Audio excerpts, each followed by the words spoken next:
আমাদের গ্রামে একটি ছোট্ট হাই স্কুল ছিল। সে সময় সেখানে প্রায় 150 জনের মতো ছাত্রছাত্রী পড়াশোনা করতে পারত। তো আমরা হাই স্কুল জীবন সেখানেই শুরু করি। পুরো স্কুল মিলে যে কজন ভালো স্টুডেন্ট ছিল তাদের মধ্যে আমিও একজন ছিলাম। তখন আমাদের ক্লাসের ফার্স্ট বয় ছিলাম আমি, আর পড়াশোনায় ভালো হওয়ার কারণে প্রায় সকল শিক্ষক শিক্ষিকা আমাকে অনেক পছন্দ করত।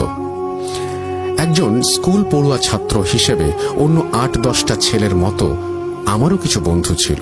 ওদের মধ্যে আমাদের সবচেয়ে ক্লোজ ফ্রেন্ড ছিল আনন্দ। ব্যক্তিগত কারণে আমি আনন্দ ছদ্মনাম ব্যবহার করলাম। আনন্দের সাথে আমার বন্ধুত্ব হয়েছিল ক্লাস 6-এ ওঠার পর। স্কুলে আমরা দুজন সবসময় একই বেঞ্চে বসতাম। আমরা দুজন এতটাই ক্লোজ ছিলাম যে স্কুলে দুষ্টুমি করে ও মার খেলে আমি অযথা দোষ ঘাড়ে নিয়ে মার খেতাম। মাঝে মাঝে রাতে ও আমার বাসায় ঘুমাতে আসতো, আবার কোনো কোনো দিন আমিও ওর বাসায় ঘুমাতে যেতাম। রোজ সকালে স্কুলে যাওয়ার জন্য ওই আগে আমাকে ডাকতে আসতো। একদিন সকালে স্কুলে যাওয়ার জন্য ডাকতে এসে ও আমাকে বলল, বন্ধু, আজ আমাদের গ্রামের ছেলেদের সাথে পাশের গ্রামের স্কুলের ছেলেদের ফুটবল ম্যাচ আছে। গতকাল ওরা আমাদের বলেছিল টিমে 2 জন প্লেয়ার শর্ট আছে, তো তুই তো খেলতে চাস, তাহলে কালকে তুই আর আমি ওই বন্ধুকে ডেকে নিয়ে আসি। অনেকদিন ধরে ফুটবল খেলিনি বন্ধু, তো চল না আজকে ওদের সাথে গিয়ে একটু ফুটবল খেলি। আর আমি তো কোনোদিন পুকুরে গোসল করিনি, তো আমার খুব ইচ্ছে আজকে খেলার পর পুকুরে গোসল করব। আমি বললাম আচ্ছা চল। এরপর ওর সাথে গেলাম, ফুটবলও খেললাম। খেলা শেষ হয়েছিল ঠিক দুপুর 1টায়। তারপর আমাদের গ্রামের সবচেয়ে বড় পুকুরটাতে গেলাম গোসল করতে। পুকুরে নেমে আমি সাঁতার কাটছিলাম, তো আমার সাঁতার কাটা দেখে ওরও খুব সাঁতার কাটতে ইচ্ছে হলো। আমাকে বলল, বন্ধু, আমি তো সাঁতার জানি না, তুই কি আমাকে একটু সাঁতার শিখিয়ে দিবি?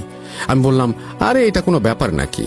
এই বলে আমি ওকে সাঁতার শেখাতে লাগলাম, এন্ড ফাইনালি ও হালকা সাঁতার শিখেও গেল। এরপর ওকে সাঁতার শিখিয়ে যখন আমি আমার কাপড় পরিষ্কার করছিলাম, তখন ও একা একা সাঁতার করতে করতে কিভাবে জানি না পুকুরের মাঝখানে চলে গেল। এর কিছুক্ষণ পরে পুকুরের মাঝখানে তাকিয়ে দেখি ও আর ওখানে নেই। আমি ওকে ডাকাডাকি করলাম, কিন্তু কোনো জবাব পেলাম না। এভাবে অনেক খোঁজাখুঁজির পর যখন আর কোনো উপায় খুঁজে পেলাম না, তখন চিৎকার দিয়ে কেঁদে উঠলাম। আর আমার চিৎকার শুনে পুকুরের আশেপাশে যারা ছিল তারা সবাই ছুটে এলো। তারা আমার কাছে সবকিছু শুনে সবাই পুকুরে নেমে খোঁজাখুঁজি করতে লাগলো। এভাবে 1 ঘন্টা পর পুকুরের অন্য পাড়ের এক কোণা থেকে একজন লোক আমার বন্ধুর মৃত লাশ উদ্ধার করলো। এই দৃশ্য দেখে আমি সঙ্গে সঙ্গে জ্ঞান হারিয়ে ফেললাম। তারপর জ্ঞান ফিরে দেখি আমার বন্ধুকে কবরস্থ করার জন্য নিয়ে যাওয়া হচ্ছে।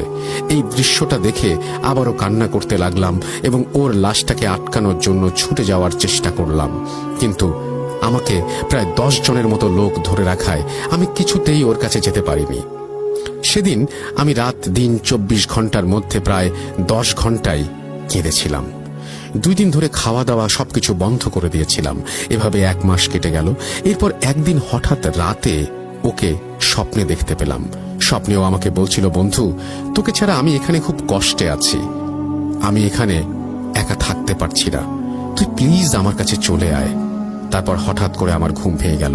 আমি খুব ভয়ে চিৎকার দিয়ে ঘুম থেকে লাফিয়ে উঠলাম। আমার চিৎকার শুনে পাশের রুম থেকে বাবা মা দুজনেই ছুটে এলো। এরপর আমি ওদেরকে সবকিছু খুলে বললাম। ওনারা বললেন, তুই খারাপ স্বপ্ন দেখেছিস বাবা, ভয় নেই, আমরা তোর সাথে আছি। তারপর যাই হোক, সেদিনের সেই রাত কেটে গেল। এরপর 2 দিন সন্ধ্যাবেলায় যখন আমি বাজার থেকে বাড়ি ফিরছিলাম, তখন হঠাৎ করে মাঝপথে এসে মনে হলো কে যেন পেছনে কথা বলছে। আমাকে ছেড়ে যেও না, আমি তোমাকে নিতে এসেছি, তুমি আমার সাথে চলো। আমি এটা শুনে তৎক্ষণাৎ পেছনে ফিরে তাকাই, কিন্তু তাকিয়ে যে দৃশ্যটা দেখি সেটা দেখার জন্য আমি মোটেও প্রস্তুত ছিলাম না। আমি দেখি কাফনের কাপড় পরিধানকৃত একটা লাশ আমার দিকে এক পা করে এগিয়ে আসছে। লাশটির পা আমাদের মতো স্বাভাবিক পা ছিল না। এটা দেখে আমি চিৎকার দিয়ে উঠি এবং খুব সজোরে বাড়ির দিকে দৌড়তেই বাড়িতে পৌঁছে জ্ঞান হারিয়ে যায়। এরপর বাবা মা আমার মুখে পানি ছিটিয়ে বেশ কিছুক্ষণ পর আমার জ্ঞান ফেরায়। জ্ঞান ফেরার পর বাবা মাকে সবকিছু খুলে বললাম। সবকিছু শুনে তারা আমাকে আমাদের মসজিদের ইমাম সাহেবের কাছে নিয়ে গেলেন। ইমাম সাহেব সব শুনে আমাকে কিছু ঝাড়ফুঁক দিলেন আর একটু পানি পরিয়ে আমাকে খাইয়ে দিলেন। তারপর আমি বাবা মার সাথে বাড়িতে চলে আসলাম। সেদিন রাতে আমার খুব ভয় লাগছিল, তাই রাতে আমার বাবা মার সাথে ঘুমিয়েছিলাম। রাত আনুমানিক 1:30টার সময় হঠাৎ করে আমার রুমের বাইরে একটা আওয়াজ শুনতে পেলাম।